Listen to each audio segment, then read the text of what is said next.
അങ്ങനെ കണ്ണടച്ച് തുറക്കുമ്പോഴേക്കും ഞാൻ കാലിക്കറ്റ് പോയിട്ട് വന്ന സന്തോഷമാണ് നിങ്ങൾ എൻ്റെ മുഖത്ത് കാണുന്നത്. വളരെ പെട്ടെന്നായിരുന്നു ഒരു ഇവൻറ്റ് വന്നത്. ഞാൻ നോക്കി ട്രെയിൻ അവൈലബിൾ ആണ്, അപ്പം തന്നെ കയറിപ്പോയി.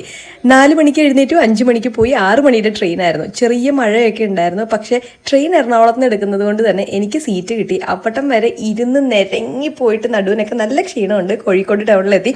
കയറാനും ഇറങ്ങാനും എസ്കലേറ്റർ ഉണ്ടായിരുന്നു, എടുത്ത് പറയണം.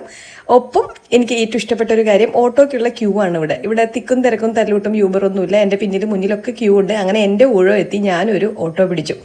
എന്നെ കൊണ്ടുവരാൻ വരാം എന്നൊക്കെ പലരും പറഞ്ഞിരുന്നു, പക്ഷെ ഞാൻ അവിടെ ആരെയും കണ്ടില്ല. അങ്ങനെ ഓട്ടോ ചേട്ടനും ഞാനും കൂടെ ഏകദേശം ഒരു 7-8 കിലോമീറ്റർ സഞ്ചരിച്ചു. കോഴിക്കോടിൻ്റെ കുറേ പ്രാന്തപ്രദേശങ്ങളൊക്കെ കണ്ടു. പിന്നെ ഞാൻ ആ ഫോട്ടോയിൽ പറഞ്ഞ പോലെ ഞാൻ ആദ്യമായിട്ടാണ് കോഴിക്കോട് പോകുന്നത്. അതും ഞാൻ ഇന്ന് തനിച്ച് പോയിട്ട് തിരിച്ചു വന്നു. അങ്ങനെ ഇവൻറ്റ് നടക്കുന്ന ഹോട്ടലിലെത്തി, റിസപ്ഷനിലെത്തി, സ്ഥലവും കാര്യങ്ങളൊക്കെ അന്വേഷിച്ചു. ഏറ്റവും ആദ്യം ഞാൻ പോയത് വാഷ്റൂമിലേക്കാണ്. 4-5 മണിക്കൂർ ട്രെയിനിൽ കുത്തിയിരുന്ന് എനിക്ക് ആ വാഷ്റൂം കണ്ടപ്പോൾ കിട്ടിയ സന്തോഷം പറഞ്ഞറിയിക്കാൻ പറ്റാത്തതായിരുന്നു. പിന്നെ ട്രെയിനിലൊക്കെ പോയി വന്നതല്ലേ, കൈയും മുഖമൊക്കെ നല്ലപോലെ കഴുകി ഇവൻറ്റ് നടക്കുന്ന സ്ഥലത്തെത്തി. ഇതാണ് ബെന്നാണ് നമ്മുടെ ഇന്നത്തെ ഇവൻറ്റ്. ഇനി ഇവൻറ്റ് നടക്കുന്ന ഹാള് ആ ഒരു ഹോട്ടലിന് തൊട്ട് സൈഡിലായിട്ടാണ് അറേഞ്ച് ചെയ്തിരിക്കുന്നത്. ഞാൻ വീണ്ടും റെസ്റ്റോറൻറ്റിലേക്ക് തന്നെ വന്നു. പിന്നെ ബ്രേക്ക്ഫാസ്റ്റ് ഒക്കെ കഴിക്കാമെന്ന് വിചാരിച്ചു. ഒരു സൈഡ് സീറ്റൊക്കെ പിടിച്ചങ്ങ് ഇരുന്നു. അവിടെ നിന്ന് നല്ല വ്യൂ ആയിരുന്നു കാണാനായിട്ട്. അങ്ങനെ ബ്രേക്ക്ഫാസ്റ്റ് ടൈമൊക്കെ കഴിഞ്ഞു പോയതുകൊണ്ട് പൊറോട്ടയും മീൻകറിയും കോഴിക്കോട് എത്തിയിട്ട് കഴിക്കാമെന്ന് വിചാരിച്ച് എനിക്ക് അവിടെ ബാക്കിയുണ്ടായിരുന്ന ഒരു അപ്പവും മുട്ടക്കറിയിലും അഡ്ജസ്റ്റ് ചെയ്യേണ്ടി വന്നു. പിന്നെ ഞാനതങ്ങനെ ഇരുന്ന് കഴിച്ചു.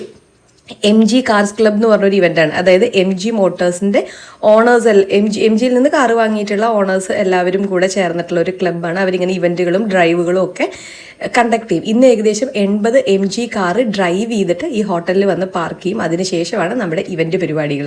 ഞാൻ അങ്ങനെ ഒരു ബ്ലാക്ക് ഗൗണാണ് കൊണ്ടുപോയത്. മേക്കപ്പിൻ്റെ വീഡിയോ ഒന്നുമില്ല, എല്ലാം വളരെ പെട്ടെന്നായിരുന്നു. പിന്നെ ഞാൻ ആ വെന്യൂവിലേക്ക് പോയപ്പോഴത്തേനും മോഹിനിയാട്ടക്കാരും കഥകളിക്കാരും ഒക്കെ അവിടെ ഉണ്ടായിരുന്നു. പിന്നെ കയറ് വിരിക്കുന്ന ഒരു ചേച്ചി. ഇതൊക്കെ അവിടെ വരുന്നവർക്ക് കാണാൻ രസമായിട്ട് അറേഞ്ച് ചെയ്തതാണ്. ഒപ്പം തന്നെ ഇതുപോലെ ഓല വെച്ച് കുറച്ച് തൊപ്പിയൊക്കെ ഉണ്ടാക്കുന്ന ഒരു ചേട്ടന്. പിന്നെ കഥകളിക്കാരുടെ അടുത്ത് പോയിട്ട് ഞാൻ 2 പേരും ആണാണോ 2 പേരും പെണ്ണാണോ എന്നൊക്കെയാണ് ചോദിച്ചുകൊണ്ടിരിക്കുന്നത്. ഒരു ബാൻഡ് ടീം ഉണ്ടായിരുന്നു, അവരുടെ ബാൻഡിൻ്റെ പേര് ഞാൻ മറന്നുപോയി. പിന്നെ ഇതാ വന്നു എൻ്റെ രേഷ്മയും ഞാനും തമ്മിൽ കുറേ വർഷത്തെ പരിചയമുണ്ട്. അപ്പോൾ രേഷ്മയുടെ ഹസ്ബൻഡാണ് ബെൻ. ഇവർ 2 പേരെയും എനിക്ക് ഇവരുടെ കല്യാണത്തിന് മുന്നേ തന്നെ പരിചയമുണ്ട്.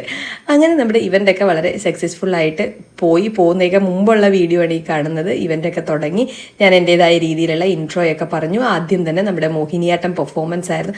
അവരുടെ ഒരു 4 മിനിറ്റ് പെർഫോമൻസ് കഴിഞ്ഞതിന് ശേഷം ഞാൻ വീണ്ടും സ്റ്റേജിലൊക്കെ കയറി. അവിടെ വന്നിരിക്കുന്ന ഒരു 200ഓളം പേരെ ഒരുമിച്ച് നിർത്തി ഒറ്റ ഗ്രൂപ്പ് ഫോട്ടോ എടുക്കലായിരുന്നു പിന്നത്തെ ഒരു പരിപാടി. അതെല്ലാം ഞാൻ കണ്ടക്ട് ചെയ്തു. കാരണം ക്യാമറാമാൻ്റെ കയ്യിൽ മൈക്കില്ലല്ലോ, എൻ്റെ കയ്യിലല്ലേ മൈക്കുള്ളൂ. അപ്പം ഞാൻ പറയുന്ന അനുസരിച്ചായിരിക്കുമല്ലോ ആളുകളെല്ലാം മൂവ് ചെയ്യുന്നത്. അങ്ങനെ ഇവൻ്റ് സക്സസ്ഫുള്ളി വൈൻഡ് അപ്പ് ചെയ്തു. നല്ല ഫുഡ് ഉണ്ടായിരുന്നു. ഞാൻ കുറച്ച് ഫുഡ്, അതായത് വിശന്നിരിക്കുന്നത് കൊണ്ട് മാത്രം കുറച്ച് ഫുഡ് കഴിച്ചു. തിരിച്ചു പോന്നു. നമുക്ക് വീണ്ടും കാണാം.